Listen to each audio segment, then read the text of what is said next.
आज के समय में लोगों के द्वारा महिलाओं को लेकर अक्सर ऐसी बातें कही जाती हैं कि महिलाएं इस दुनिया की सबसे अजीब पहेलियों में से एक हैं। यही वजह है कि हमेशा से महिलाओं को समझ पाना नामुमकिन सा हुआ करता है। ऐसा कहा जाता है कि इसकी रचना करने वाले यानी ब्रह्मा जी भी इसको नहीं समझ पाते हैं। महिलाओं से जुड़ी इस बात को जानकर आपको बेहद हैरानी होगी कि जिस समय भगवान यानी ब्रह्मा जी भी इसकी रचना कर रहे थे उस समय एक अजीब घटना घटी।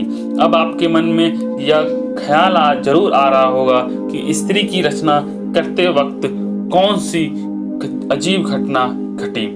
चलिए हम इसके बारे में आपको बताते हैं कि उस समय कौन सी घटना घटी थी। दरअसल ऐसा बताया जाता है कि जिस वक्त ब्रह्मा जी स्त्री की रचना कर रहे थे उस दौरान स्त्री की रचना करने में भगवान को बहुत ही ज़्यादा समय लग रहा था।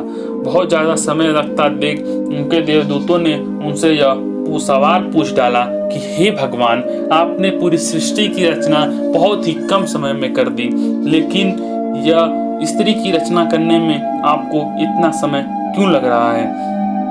तब उसके जवाब में ब्रह्मा जी ने कहा कि क्या तुमने कभी स्त्रियों के गुण की देखा है। यह मेरी पहली ऐसी संरचना है जो कि हर एक हालात में खुद को संभाले रखती है। इसके साथ ही साथ परिस्थिति कितनी भी खराब क्यों ना हो, वह सबको खुश रखने की हर संभव कोशिश किया करती है। अपने हर एक बच्चे को एक समान प्यार करने के साथ ही वह खुद का भी ख्याल बहुत अच्छे तरीके से रखती है, बल्कि बीमार होने के बावजूद भी 18-18 घंटे काम कर सकती है। तो देवदूतों, तुम बताओ, यह जो सब मैं रचना कर रहा हूँ इसमें क्या समय नहीं लगना चाहिए। देवदूतों, मैंने इसमें इतना प्रेम डाला है कि पूरी दुनिया एक तरफ और स्त्री का प्रेम एक तरफ, फिर भी इसके प्रेम में कोई कमी नहीं आएगी। देवदूतों, जब यह सुना तो वह हैरान रह गए। तब देवदूतों ने ब्रह्मा जी से पूछा कि क्या ये 2 हाथों से सारे काम कर सकेगी।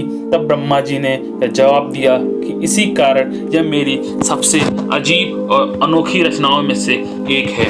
भगवान के द्वारा दिए गए इस जवाब को सुनने के बाद उनका देवदूत हैरान रह गया और उसके बाद भगवान के उस दूत ने उस संरचना के पास जाकर इसे अपने हाथों से लगाया। हाथ लगाते ही वह बोल उठा कि भगवान, ये तो बहुत ही नाजुक है। जिसके जवाब में भगवान ने अपने दूत से कहा कि देखने में यह रचना बाहर से भले ही बहुत नाजुक और कोमल लगती है, लेकिन ये अंदर से उतने ही शक्तिशाली और धैर्यवान है। ये अवसर आने पर जैसी परिस्थिति आएगी ये वैसे ही ढल जाएगी। अर्थात ये कोमल है, लेकिन इसे कोमल समझने की भूल ना करें। दूत इस संरचना को देखकर इतने उत्साहित हुए कि ब्रह्मा जी से यह पूछ बैठे कि ये जितनी भी मजबूत हो, लेकिन ये पुरुष से कमजोर ही होगी, तब क्या ये सो सकती है। तब प्रभु ने जवाब दिया कि ये सोचने में भी पुरुष से बहुत आगे होगी। प्रभु ने जवाब दिया, ये केवल न सोच सकती है बल्कि समस्याओं को बहुत अच्छे से मुकाबला कर सकती है। इसके बाद देवदूतों ने भगवान के साथ क्या किया, आपको यह जानकर बहुत हैरान रह जाएंगे और आप सोचने पर मजबूर हो जाएंगे। चलिए जानते हैं ऐसा क्या हुआ। जब देवदूतों ने स्त्री की गालों पर हाथ लगाया तो कुछ पानी जैसा लगा। तब देवदूतों ने भगवान से पूछा कि आखिर ये क्या है। तब ब्रह्मा जी ने जवाब दिया, आंसू। तब देवदूतों ने बड़े भावुक से पूछा, आंसू वो किस लिए। तब ब्रह्मा जी ने कहा, जब ये कमजोर पड़ने लगती है, जब इससे कुछ बुरा लगता है, तब यह सारी पीड़ा आंसुओं के साथ बहा देती है और इसके बाद यह फिर मजबूत बनकर खड़ी हो जाती है। अर्थात ये अपने दुखों को बहुत जल्दी भुला देगी। तब देवदूतों ने कहा, ये आंसू इसकी कमजोरी होगी। तब ब्रह्मा जी ने कहा, नहीं, ये ही इसकी सबसे बड़ी ताकत है। तब ये सब सुनकर देवदूत कहने लगे, प्रभु आप तो महान हैं, आपने सब सोच समझकर यह रचना बनाई है और किसी की प्रशंसा की उम्मीद भी नहीं करेगी। दोस्तों, नारी है तू बड़ी महान, मानती नहीं किसी पर एहसान। जब तेरे गर्भ से पनपता है एक समाज, वही करता है तेरा अपमान। सैकड़ों तकलीफें सहकर तुझसे पनपता है एक परिवार, वो भी नहीं करता तेरा सम्मान।